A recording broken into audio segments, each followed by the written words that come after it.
êtes pasteur, vous êtes aussi un acteur social. Alors, on aimerait savoir ce que vous pensez de l'insécurité ici dans la ville-province de Kinshasa. Ben, merci pour la question. Vous savez, parler de la sécurité dans une nation est une question très fondamentale. Et il faut le prendre au sérieux. Parce que la sécurité doit être l'affaire de tout le monde. Souvent ici, chez nous, nous laissons cette affaire seulement aux autorités ou à la politique. Mais nous ne savons pas que quand il n'y a pas une bonne sécurité, c'est tout le monde qui en pâtit. Nous avons récemment suivi les cas de braquage. Ce sont des choses qui s'effectuent souvent, fréquemment, qui commencent à être comme inhabitudes en République démocratique du Congo. Mais on ne prend pas vraiment de mesures concrètes pour stopper toutes ces histoires. Et ça dérange, vous voyez. C'est que nous avons suivi sur des réseaux sociaux, là où les gens étaient partis voir. Nous avons vu comment est-ce que la police, notre police, a eu du mal à stopper. Nous savons que cette braquage, ce sont des professionnels d'abord qui les font. Pour braquer, arrêter une banque et puis voler de l'argent, ce ne sont pas de petits bandits qui peuvent faire ça. Ce sont des professionnels. Mais il fallait doter à nos polices, à notre police et à l'armée des outils capables de cette aventure-là. Vous voyez. Donc, moi, j'estime que notre police n'est pas d'abord bien outillée. Ok. Alors, Madame Inès, il y a peut-être une question. Moi, je me dis, pour neutraliser d'abord la situation, ça a pris de 20 heures du temps, parce que c'était pas facile. Et comment est-ce que ces délinquants arrivent au moins à se procurer des armes? Parce que moi, je me dis, dans des pays très développés comme à l'étranger, par exemple, il faut avoir une licence il faut avoir une licence pour pouvoir s'en procurer. Mais ici, chez nous, je trouve que non, ils ont la facilité d'en avoir, soit c'est par... à travers, ils te diront, non, moi, je l'ai acheté chez un policier, ou il y a eu une intercation avec deux policiers, ils ont ravi ça comme ça. Et comment ça arrive à ce que ces gens-là puissent s'en procurer sans qu'il y ait de problème, qu'il n'y ait pas de suivi? Étant policier, quand tu ravis ton arme, bon, et les policiers restent comme ça ou il y a une punition pour ça? Bon, vous savez, moi, je regarde plus sur notre service de renseignement. Vous voyez, quand quelqu'un fait... notre Congo est vaste. Hein, quelqu'un qui achète son arme ou qui vend son arme quelque part, personne n'est Dieu ici pour savoir qu'est-ce qui se passe dans des endroits compliqués. Mais notre service de renseignement doit être efficace. Souvent, nous voyons notre service de renseignement rançonner les paisibles citoyens qui passent. Mais là où il y a les vrais problèmes, non, il n'y a pas de suivi. Comme la victoire. Les gens peuvent entrer librement et puis faire un braquage. Et ils étaient en grand nombre, malgré qu'on n'a pas encore eu la suite des mais ils étaient beaucoup. Il y a des armes. Vous voyez? Donc, par là, nous estimons qu'il faut que le gouvernement suive de très près la sécurité, avec l'effort qu'ils font, mais qu'ils suivent encore, qu'ils mettent encore un peu plus du sérieux dans la sécurité. Parce que c'est la population. Moi, je suis un acteur social, je suis un pasteur. Je vis avec la population. Chez nous, là-bas, à Massina, c'est tous les jours qu'il y a le Koulouna, par exemple. Tous les jours. Et il y a un véhicule qui vient, qu'on appelle communément Kabassele, qui vient, qui entre, et puis ça part, les jeunes retournent encore pour... Et ce véhicule-là est en train d'arrêter seulement les innocents, mais les vrais coupables, non, non. Ils sont... Pasteur, vous avez soulevé une question très importante lorsque vous étiez en train de parler de l'insécurité, plus particulièrement c'est l'insécurité qui a eu lieu récemment. Vous avez parlé de l'incompétence et la difficulté des agents de l'ordre de pouvoir neutraliser cette situation, mais on l'a tous vu via les médias sociaux. On a vu que ça a été pour une première, parce qu'on parle de braquage un peu partout. La RDC n'est pas le seul pays qui vit le braquage. Il y a des grands pays comme les États-Unis par exemple, et là ce sont des criminels vraiment très expérimentés et très bien formés dans leur travail. Mais on a remarqué que par rapport à la situation qui a eu lieu récemment, on a vu que l'armée était quand même très rapide à pouvoir neutraliser la situation, même si on a récupéré certaines personnes après. Et là, on ne parlera pas d'incompétence. Même si ça c'est votre point de vue, on ne va pas vous juger par rapport à votre point de vue. On a vu que ce n'était pas une incompétence parce que ça a été très facile pour l'armée congolaise de pouvoir neutraliser. Dès qu'ils sont entrés, pour une première, dès qu'ils sont entrés, l'armée a directement su prendre possession de cet endroit, neutraliser, encercler les lieux. Même si on peut parler d'incompétence du côté où il y avait quand même des gens, alors qu'on était dans une situation de crise, il fallait évacuer les gens qui étaient tout autour. Mais il y avait quand même des gens. Là, on ne parle pas d'incompétence, pasteur, à ces niveaux-là. Bon, je n'ai pas... Okay. Vous voyez, il fallait que l'armée soit outillée. Par exemple, le gilet. Parce que la population était... D'ailleurs, notre population aussi, il faut bien les éduquer. Exactement. Vous voyez, ce n'est pas une place qu'il faut venir regarder. C'est à ce niveau qu'on parle de l'incompétence de l'armée parce que c'est censé évacuer il n'y avait pas de gilet par balle. Par malheur aussi, c'est ce qui a causé d'abord la difficulté. Avec cet échange de balles, quelqu'un pouvait attraper comme ça facilement. Hein. Parce que d'abord, c'est un lieu de crime. Donc, quand on voit même dans des films, on met de périmètres de sécurité. Donc, que personne ne paie. Mais on a vu des spectacles, un policier qui rentre par terre et les gens filmaient. Mais on a vu le militaire de la garde républicaine et au moins c'était bien équipé. Moi, c'est que le film dans le policier qui est en train de ramper. Il s'est vu dans un film de Rangers ou non, dans un théâtre. Ne prenons pas la sécurité comme du jeu. Non, ce n'est pas un jeu. C'est la vie d'une population. Mais aussi la question que vous avez soulevée pour dire que comment est-ce que c'était facile pour des individus comme ça d'avoir des armes comme ça. C'est pas... Désolée. D'accord, vas-y. Désolée parce que c'est pas quelque chose de nouveau. On parle des grands braqueurs parce qu'on a même... Lorsqu'on a vu ça, on s'était même posé la question, ils ont suivi des films, est-ce qu'ils ont essayé de copier les Américains parce que il y a des braquages qui sont même pires que ça se fait dans les pays étrangers.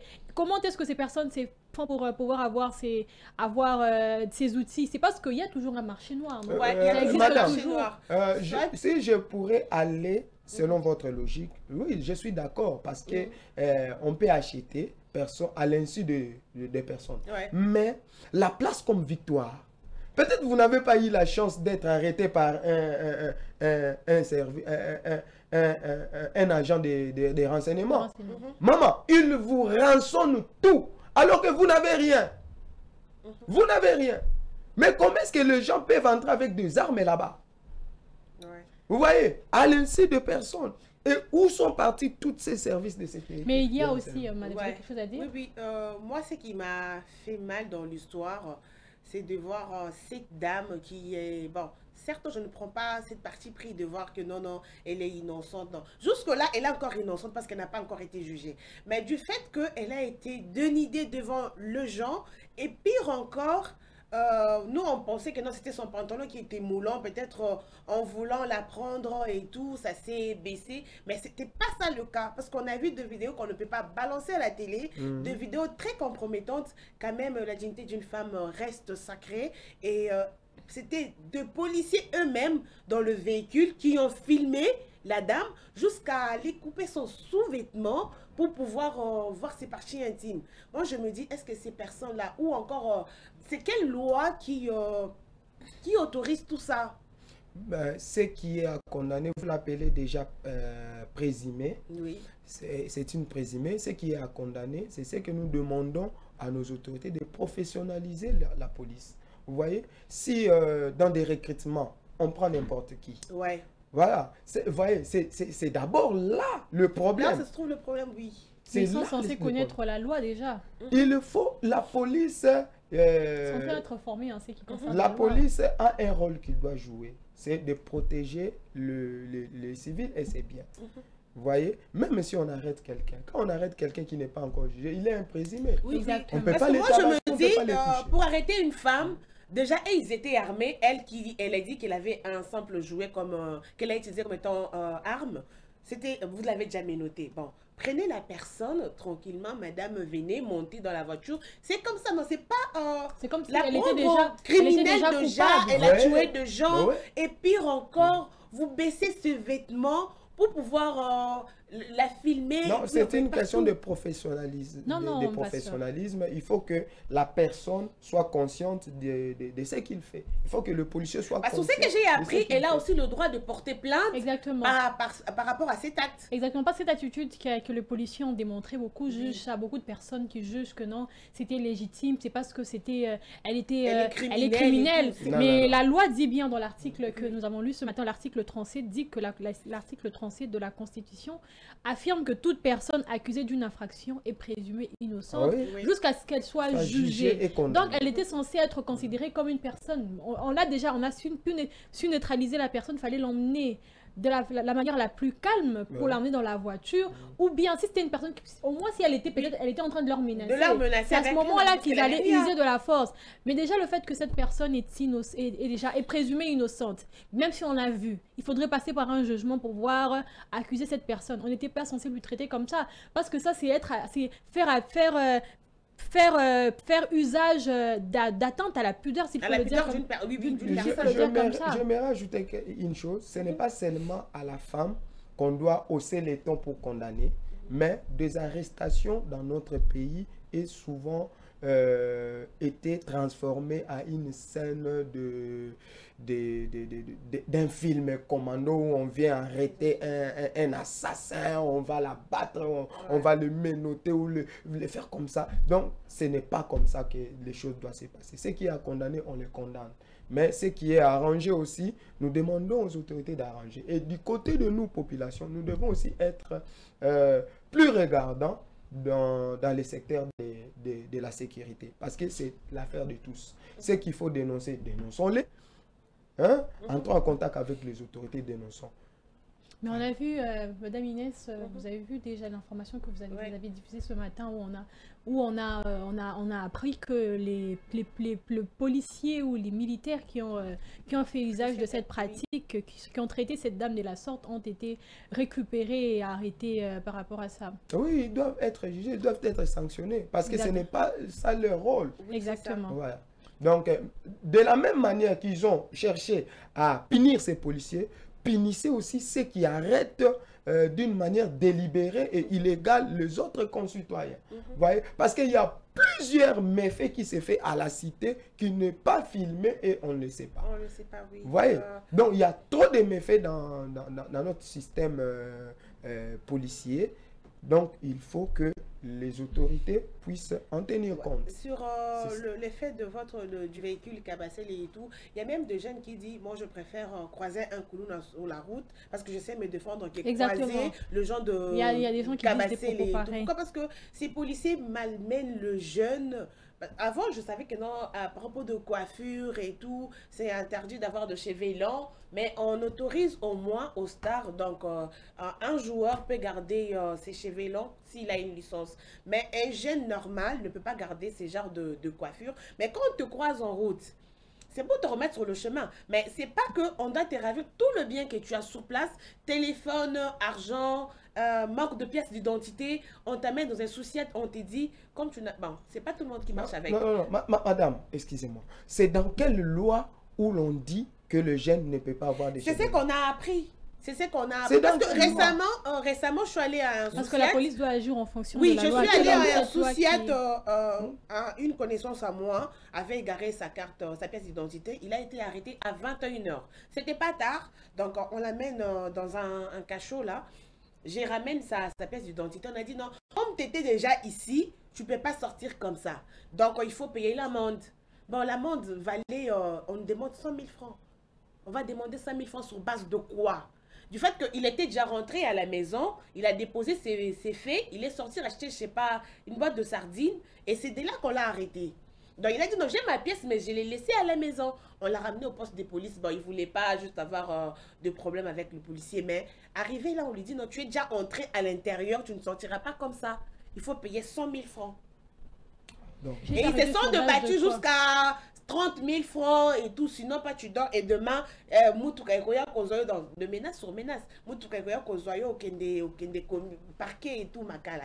Donc, vous voyez qu'il y a plusieurs choses que la police doit d'abord arranger. C'est notre police, nous la voulons professionnelle, mais qu'ils arrangent les choses pour la sécurité de tous. Qu'ils fassent des choses d'une manière très bonne en protégeant sa population. Ce sont nos frères. Ce sont eux-là qui deviennent policiers. Oui. Mais quand vous arrêtez quelqu'un parce qu'il a des cheveux longs, parce qu'il a, il a mis un dessin sur son corps. Vous voyez, ça laisse, ça sent un mauvais odeur. Là, on pense que non. Les policiers deviennent beaucoup plus matérialistes, ils cherchent beaucoup plus, ils font le commerce avec la sécurité. Oui, parce que quand un policier, tu lui donnes juste un petit faveur, donc du coup, ils en profitent. Mais nous avons un très sérieux problème pour la sécurité, surtout sur le Koulouna. Pour le Koulouna. Vraiment, ça ne va pas avec le Koulouna. C'est pour cela que je suis venu pour demander à nos autorités. J'utilise ces canaux pour parler à nos autorités. Vraiment penser et repenser des stratégies. Moi, en tant que pasteur, je n'ai pas de moyens de contraindre. Mon seul moyen, c'est la prière, l'exhortation à l'église, prêcher. Si on pouvait néanmoins utiliser aussi l'église comme moyen d'enseigner ou de récupérer ces jeunes-là, ça serait toujours un moyen efficace. Vraiment que les autorités puissent se pencher vraiment et traiter rigoureusement cette affaire de Koulouna. Sinon, le pays est en train de sombrer. Ce sont des gangs, des jeunes qui se réunissent pour s'aimer la terreur. Et ils ne finissent pas seulement là, ils partent même à ravir les gens. Quand quelqu'un prend déjà une machette pour venir couper le bras de quelqu'un ou blesser quelqu'un, c'est déjà un criminel aussi. Donc il faut les traiter avec rigueur. Je demanderai aussi à nos collègues pasteurs d'organiser dans différents coins des prières, parce que c'est aussi un esprit. Hein. Dans l'aspect spirituel, c'est aussi un esprit. Quand ça vient, ça entre chez les jeunes gens, ça détruit leur mentalité, leur conscience et ils deviennent fous. Vous voyez? Donc, nous demandons qu'il y ait des prières dans des coins, et des récupérations aussi dans nos églises. L'État accompagne l'église pour que les pasteurs puissent récupérer ces jeunes-là, les enseigner ou les caser dans des métiers, dans des métiers qu'ils peuvent profiter leur vie. Donc voilà un peu un message que je suis venu apporter pour ma communauté. Surtout chez nous là-bas à Massina, c'est encore plus pire. Je ne sais pas s'il y a une commune qui a l'insécurité comme Massina ces jours-ci. Okay. Vraiment que la police travaille dur à Massina, vers Rail là-bas. Il y a un gang, il y a deux groupes de jeunes qui sèment la terreur là-bas. Terrible. Et les gens ne dorment même pas. Voilà. Merci beaucoup, Pasteur Joël. En tout cas, le temps nous fait défaut. J'espère que ce n'est pas la dernière fois de vous recevoir sur notre plateau.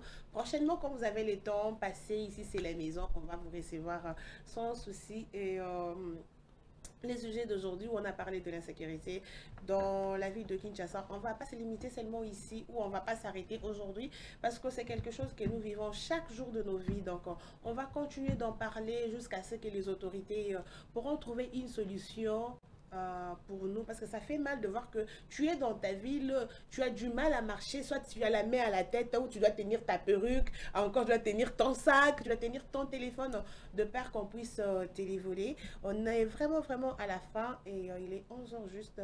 Sur ces Rosine Taïmon à dire avant de dire au revoir à nos téléspectateurs. Bon, déjà que nous venons d'aborder une question très pertinente concernant l'insécurité dans la ville-province de Kinshasa. Et on vous demande de rester branchés. Déjà que c'est un fait quotidien qu'on vit presque tous les jours dans la ville-province de Kinshasa. Et on est sûr que prochainement, nous allons entrer en profondeur. Nous allons encore parler plus de la question. Avant de acquérir des informations sur les faits, en fait. Exactement. Voir aussi qu'est-ce que la loi dit sur ça. Et on vous demande de rester branchés sur notre chaîne TV. Ah oui, je vous ai toujours dit, nos 2 heures du temps, ça passe plus vite quand on est en contact avec vous ou encore quand on partage, c'est comme si nous étions à la maison. Vous n'avez même pas vu que non, ça fait 2 heures que nous sommes ici. Hein. 2 heures. Donc ça a été plus rapide que d'habitude. Sur ces, restez branchés sur notre télévision Géopolis. Donc il y a un programme qui serait encore... donc, il y a 2 films, il y a des émissions qui vont passer. Donc, sur ça, moi, je vous dis au revoir. On se revoit le lundi. Et ça serait avec Damani, si je ne me trompe pas. Ou encore, exactement. Damani Mujinga et Bless. Ok, Damani Mujinga le lundi. Et moi, on va se revoir entre mercredi ou mardi. Mais le samedi, en tout cas, ça ne rate pas. Donc, bye bye.